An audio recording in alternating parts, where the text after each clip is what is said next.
Hello à tous, ici Bruno Maltor en direct de la Martinique. Enfin, j'ai suivi les conseils de Marcus. Comme vous pouvez voir, je suis actuellement dans une très belle jungle. Le but de cet épisode, c'est d'aller découvrir cet écosystème qui fait la force du nord de la Martinique notamment. Et aussi, on ira voir comment on cultive la canne à sucre chez RumJM. Allez, venez avec moi.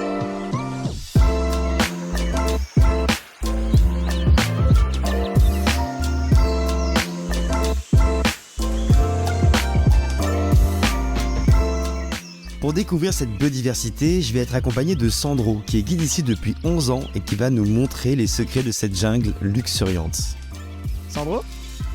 Salut, ça va? Ça va et toi? Eh bien, ça va très bien. Où est-ce qu'on est actuellement? Donc, on est à Ajoupa-Bouillon, Ok. donc au gorge de la falaise. Donc là, c'est la rivière Falaise en fait qui tire sa source sous le cratère de la montagne de Lé. Ok. Et j'ai l'impression qu'il y a une grosse biodiversité dans le coin, non? Eh bien, exactement. Eh bien, on a la faune et la flore. Eh bien, c'est très très riche, c'est très luxuriant, comme tu vois.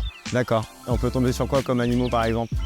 Eh bien, on peut tomber sur le fameux fer de lance. C'est le trigonocéphale, en fait, c'est le serpent. Mais rassure-toi, j'en ai jamais vu ici. D'accord. Non. Il y a des mangoustes, des raccoons, Ça c'est ok. des iguanes Bien. et également des matoutous. C'est quoi une matoutou? C'est mignon ça, c'est un petit nom. Eh bien, c'est une mégale. D'accord, ok. Pas très chaud de la barre, t'en vas beaucoup? Il y en a quelques-unes. Ok, très bien, ok. Et c'est où pour partir à l'aventure du coup? Eh bien, c'est ici. Allez, je te suis. On y va?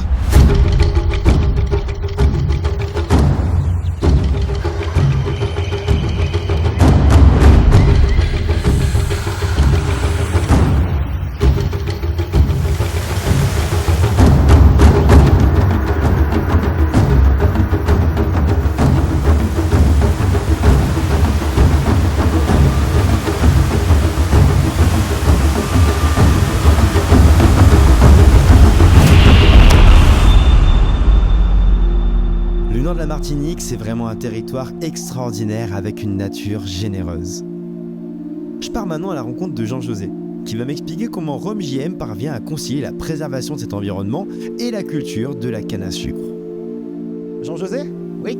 Salut. Salut. Enchanté. Est-ce que tu peux te présenter s'il te plaît rapidement? Jean-José Martial, responsable de la partie canne Ok. au sein de la distillerie JM. Ok. Et qu'est-ce que tu fais là tout de suite? Là, on est en train de replanter une nouvelle parcelle de canne D'accord. qui nous permettra d'être récolté l'année prochaine. 60 jeunes plants qui chacun, une fois mis en terre, vont nous donner une dizaine, quinzaine de tiges. D'accord. Et ça peut faire une bouteille de rhum ou pas du tout? On peut peut-être avoir 2, 3 bouteilles. Ah, Si on a de bons rendements. Ok. Tiens, Ça c'est la plantule. Oui. Très bien. Enchanté, plantule. elle a été produite en pépinière. Ok. Donc, on est parti d'une tige de canne D'accord. à laquelle on a enlevé une partie et on a gardé que la partie végétative qui va nous permettre de donner cette plantule. Là, on a la petite tige de canne. D'accord. Là, on voit les racines. Et là, on a ces jeunes racines-là.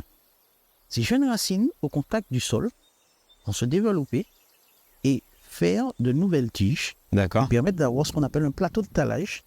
Et ce plateau de talage va correspondre à une tige, une canne. Une tige. D'accord. Ok. Alors du coup, où est-ce qu'on est concrètement actuellement? Parce que j'ai l'impression que c'est soit tout nouveau, soit tout ancien. C'est tout nouveau. D'accord. Juste pour comprendre. La canne, 12 mois entre la plantation et la récolte. Tous les 5, 7 ans, 8 ans, selon les baisses de rendement, on renouvelle le champ. D'accord. Mais on fait aussi ce qu'on appelle de la rotation. C'est pas canne sur canne, on fait canne après banane. Et pourquoi cette rotation?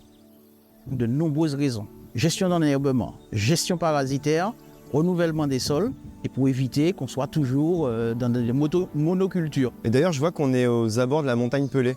Ça a un impact? Oui, positif. D'accord. La montagne a un effet intéressant pour nous, puisqu'elle nous permet d'avoir une pluviométrie très intéressante qui permettra à ces cannes de se développer, de démarrer beaucoup plus vite. On a un sous-produit de la canne, qui est la bagasse. Juste derrière. On est à côté du gisement, donc on peut On y peut aller aller. regarder ça. Comme ça, tu vendras mieux. Donc ça, actuellement, c'est la bagasse. C'est ça, c'est ce dont tu m'as parlé tout à l'heure. Qui est un sous-produit de l'usine. Cette bagasse, nous, on va l'utiliser comme matière première dans notre compost, qu'on va pouvoir utiliser pour enrichir notre sol. On fait un compost, Un mix de plein de un choses. mix de plein de choses, on laisse maturer et ensuite on apporte ça dans notre parcelle. Ça sert également de mulch au départ pour limiter le développement des herbes et en même temps ça nourrit notre plante. En tout cas, j'ai l'impression que toute cette rotation des cultures, elle est pleinement intégrée dans le projet Eden, tu sais, cultiver et protéger nos terres nourricières. Mais effectivement, terre nourricière, la canne nourrit la terre, nourrit l'homme, certes, mais nourrit aussi le sol puisqu'elle a un système racinaire qui se développe d'une certaine façon. Elle a un feuillage qui ramène. Et puis, la canne, c'est beaucoup de carbone. Ouais.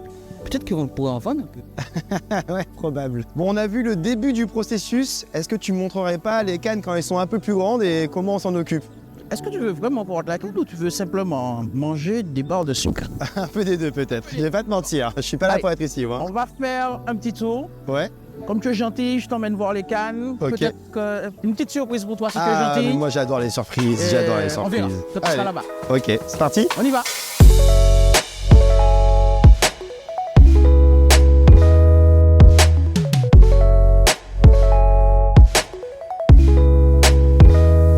Du coup, comment ça se passe, Jean-José, au niveau de la récolte? C'est de quelle période à quelle période, par exemple? Alors, la récolte démarre en janvier et Ok. se termine jusqu'en juin.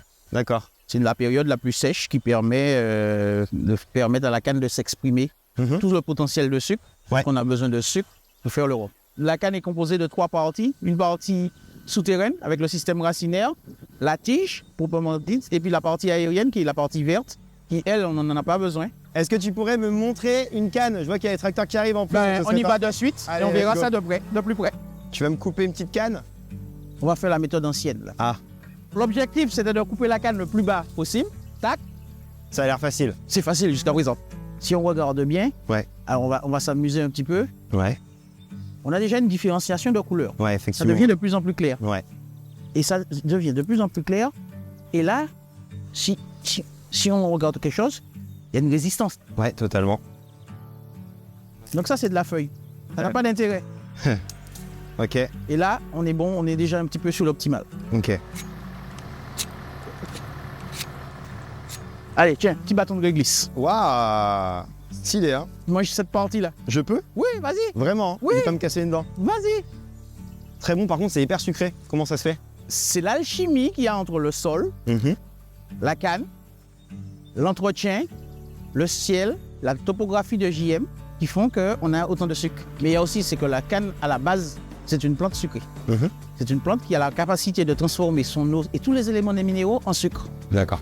Bon, Jean-José, on a vu la méthode traditionnelle. Ouais. Est-ce que maintenant, tu montrerais pas un petit peu comment ça se passe de nos jours? Bon. Tiens. Ok. Moi, je reste avec ça et toi, je suis de barre. Ok, nickel. Bon, allez, on va faire un essai dans la machine. On y va. On va faire un essai. Tu peux Juste pour conduire? tester. Pour conduire? Ben, bon. J'ai mon permis, t'inquiète. Hein.